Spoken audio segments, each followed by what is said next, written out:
জলের তলায় শিলিগুড়ির সত্যজিৎ নগর। নমস্কার, স্বাগত আপনাদের বিগ নিউজে। সঙ্গে রয়েছি আমি সুস্মি। জলের তলায় কার্যত শিলিগুড়ির সত্যজিৎ নগর এলাকার এই যে রেল লাইন দেখছেন, রেল লাইনের পাশেই বসবাস রয়েছে প্রায় 500টি পরিবারের, এবং সেই বসবাসই যেন ধীরে ধীরে কাল হয়ে উঠছে। কারণ শিলিগুড়ির দার্জিলিং মোড় সংলগ্ন 46 নম্বর ওয়ার্ডের সত্যজিৎ নগর এলাকা ধীরে ধীরে নোংরা আবর্জনা স্তূপযুক্ত একটি এলাকায় পরিণত হচ্ছে। কি রয়েছে তার কারণ, কি বলছেন স্থানীয় বাসিন্দারা, কেন হুঁশ নেই প্রশাসনের, চলুন তুলে ধরব। রেল লাইনের পাশেই বসবাস প্রায় 500টি পরিবারের, তবে সেই বসবাস যেন এখন কাল হয়ে উঠেছে।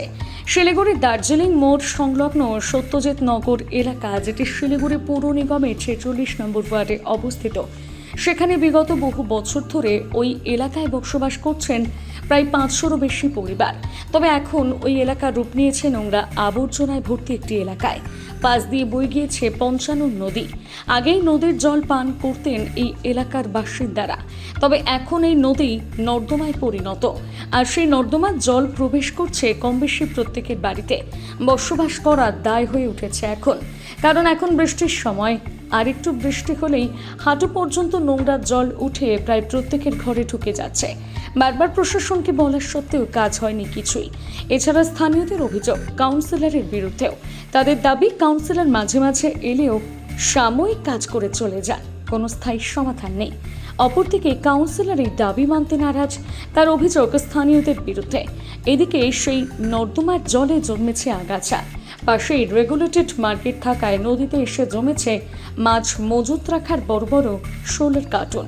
এছাড়াও ঘর থেকে বের হওয়ারও জো নেই বয়স্কদের, কারণ ঘর থেকে বেরোলেই নদীরূপী বড় নর্দমা, যার উপর নেই কোনো কালভার্ট। বাঁশের এক সেতু থাকলেও তাও এখন ভগ্নদশায় পড়ে, তাই বাড়ির বয়স্কদের বাড়ির বাইরে বের করতে পারেন না স্থানীয়রা। এমনই একাধিক সমস্যা নিয়ে বসবাস সত্যজিৎ নগর কলোনির বাসিন্দাদের। এদিকে প্রশাসনকে এই সমস্ত বিষয়ে কথা বলতে গেলে তাদের একটাই উত্তর, রেল লাইনের পাশে এই সমস্ত জমি নাকি রেলের, এই বলেই তারা দায়ের সারছে কার্যত। তবে তাই যদি হয় তাহলে প্রশ্ন উঠছে, এতদিন ধরে কেন প্রশাসন ঘুমোচ্ছিল? আগেই কেন উচ্ছেদ করা হয়নি? শুধু তাই নয়, এই এলাকার বাসিন্দাদের কারাই বা জমির দলিল বা খাজনা খতিয়ান হোল্ডিং ট্যাক্স দিল? কোথা থেকে পেল তারা বাড়ি বানানোর অনুমতি? বিদ্যুৎ দপ্তর বা কিভাবে অনুমতি দিল বিদ্যুৎ পরিষেবার? এই সমস্ত প্রশ্ন উঠছে এখন বারংবার। हाँ, ये अनेक दिक्कत होता है। एक कमर पानी हो गया था। हाँ, यहाँ आदमी लोग रहने से नहीं सकता है, जल भी नहीं जाने सकता है। हाँ, ऐसा हालत हो गया। एक कमर पानी हो गया, জমে গেছে বাড়ি, তো অনেক তো মুশকিল হয়ে গেছে। জমে অল্পই জমে, কিন্তু এই বছরে প্রচন্ড জল জমে যাচ্ছে। দাঁড়া কত প্রশাসন আসলো, কত কি করলো, না কিছু হয় নাই, কিছু পাই নাই। এ সমস্যা কমসে কম সিপিএম আমলের তার থেকে আরও 10-15 বছর হবে। আমার নাম হচ্ছে মজরুল হক, সত্যজিৎ কলোনি, প্রধাননগর থানা। জল ঢুকে গরিব মানুষ আমরা, এই যে অর্ধেকটা কাজ হয়েছে, তারপরে এই জায়গাটা যদি আপনার এই জায়গাটা কমসে কম যদি একটু বানটান হয়ে যেত, তাহলে আমার মা 60 বছরের উপরে পার হয়ে গেছে, তাহলে আমার মার জন্য একটু সুবিধা হতো, আমরাও একটু সুবিধা হতো। গরিব মানুষ যদি সরকার থেকে একটু বানটা যদি দেয়, তাহলে আমরা খুব ধন্য কৃতজ্ঞ হব। এটা নদীর যে সম্পূর্ণ সবাই একটা র্যাঙ্ক করে নিছে, এটার নাম হচ্ছে এই যে পঞ্চনী নদীর একটা শাখা ছিল। আমরা এই জল পর্যন্ত খাইছি, এখন এত গন্ধ হয়ে গেছে, থেকেও মানে অধম হয়ে গেছে। এখানে মানে গা ঠা সব এই যে দেখেন কোনো রকম করে আমরা এই যে অর্ধেকটা হইতে হয়, করা হয়, কাউন্সিলর করে কোনো সময়। তারপরে এই যে হ্যাঁ, কোনো সব সুপার মার্কেট থেকে যে মাছ টাছ ইটি করে, সব সোলাগুলো দেখেন, নিজেই দেখেন কি করে কি করতে হয়। একলা আমি কি করবো, গরিব মানুষ। তারা বলে থাকে, এটা তাদের ভুল কথা। যারা ওখানে বাড়ি করেছে তারাই ওই সত্যজিৎ নগরের ওই নদীটাকে নালা মানে কি ড্রেনে পরিণত করছে। তারা যদি ব্লক করে যদি সব বাড়ি বানাতে থাকে, তো ওগুলো যাবে কোথায়? এবার ওখান থেকে ওই নদীর থেকে সুপার মার্কেটের ডিস্টেন্স প্রায় 1/2 কিলোমিটারের মতো। তো সেখানকার তো খালি জল আসবে, ওখানে তো থার্মোকল আর আসবে না, তাই কি না? থার্মোকল যেটা পড়ে রয়েছে, যারা ওই গদিতে কাজ করে তারা থার্মোকল নিয়ে যায় ওখানে জমা করে, সেগুলো বিক্রি করার জন্য, বা বাচ্চা কাচ্চারা নিয়ে গিয়ে ওগুলো ভেঙে ফেলতেছে, সেটা হতে পারে। কিন্তু তাই বলে রেগুলেটেড মার্কেট থেকে থার্মোকল এসে ওখানে জমছে, সেটা না। ওটা হচ্ছে ওখানকার লোকের ভুল ধারণা। 1 2 নম্বর হচ্ছে যে রেগুলেটেড মার্কেটে যে বাউন্ডারি আছে, রেগুলেটেড মার্কেট যখন বাউন্ডারি করে তার থেকে 8 ফিট জায়গা ছেড়ে দিয়ে তারা বাউন্ডারি করেছে, এবং কেন করেছে, যাতে যে এই যে রেগুলেটেড মার্কেটের আউটসাইড যে বাড়ি ঘরগুলো হবে তারা যেন হাইড্রেন করে নিতে পারে, তাই তো?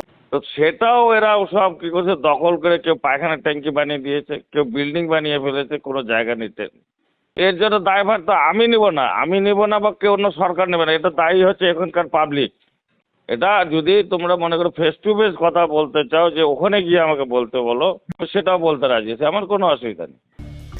একদিকে আমরা তুলে ধরলাম স্থানীয় বাসিন্দাদের বক্তব্য, অপরদিকে আমরা তুলে ধরলাম শিলিগুড়ির 46 নম্বর ওয়ার্ডের কাউন্সিলরের বক্তব্য। যেমনটা স্থানীয় বাসিন্দারা জানাচ্ছেন, তারা কিন্তু দীর্ঘদিন ধরে এই সমস্যায় জর্জরিত। কারণ শিলিগুড়ির দার্জিলিং মোড় সংলগ্ন সত্যজিৎ নগর এলাকা কিন্তু ধীরে ধীরে নোংরা আবর্জনাযুক্ত এলাকায় পরিণত হচ্ছে, এবং এই যে রেল লাইন আপনারা দেখছেন, এই রেল লাইনের পাশেই কিন্তু প্রায় 500টি পরিবার বসবাস করে, এবং সেখান দিয়েই কিন্তু আবার বয়ে চলে পঞ্চানন নদী, যেই নদীর জল এককালে পান করতেন স্থানীয় বাসিন্দারা, কারণ সেই সময় নদী এতটাই পরিষ্কার ছিল। এখন সেই পঞ্চানন নদীতে কিন্তু কার্যত নোংরা আবর্জনা জমে সেই নদী রীতিমতো নর্দমার রূপ নিয়েছে। স্থানীয় বাসিন্দারা জানাচ্ছেন, কিছুটা বৃষ্টি হলেই সেই নদীর জল ফুলে ফেপে উঠে তাদের ঘরে প্রবেশ করছে, তাতে বয়স্ক মানুষদের রীতিমতো সমস্যায় পড়তে হচ্ছে। পাশাপাশি ছোট ছোট বাচ্চারাও কিন্তু অসুস্থ হয়ে পড়ছে। চারিদিকে সমস্যায় জর্জরিত শিলিগুড়ির 46 নম্বর ওয়ার্ডের সত্যজিৎ নগর এলাকার বাসিন্দারা, এবং অপরদিকে স্থানীয় কাউন্সিলর কিন্তু জানাচ্ছেন যে ওই এলাকার যারা বাসিন্দারা রয়েছেন, অর্থাৎ সত্যজিৎ নগর এলাকার যে রেল লাইনের পাশে যে 500টি পরিবার প্রায় মোটামুটি, তারা কিন্তু সব অবৈধভাবে সেখানে বাড়ি করে রয়েছেন, এবং সেই বিষয়ের দিকেই কিন্তু তিনি আঙুল তুলছেন। কিন্তু কেন হুঁশ নেই এতদিনেও প্রশাসনের, এবং এতদিন থেকে সেখানে অবৈধভাবে যখন এত বাড়িঘর রয়েছে, কেন সেই বাড়িঘরগুলি সময় মতো উচ্ছেদ করা হয়নি, এই প্রশ্নই কিন্তু বারংবার সামনে আসছে। এখন দেখার বিষয়, কবে সঠিকভাবে শিলিগুড়ির 46 নম্বর ওয়ার্ডের সত্যজিৎ নগর এলাকা পরিষ্কার পরিচ্ছন্নতার রূপ নেয়, এবং সেখান দিয়ে বয়ে চলা পঞ্চানন নদী কবে আবার নিজের আসল রূপ ফিরে পায়। এমনই একাধিক খবরের আপডেট নিয়ে আপনাদের সঙ্গে আমরা আবারও যুক্ত হয়ে যাওয়ার চেষ্টা করব।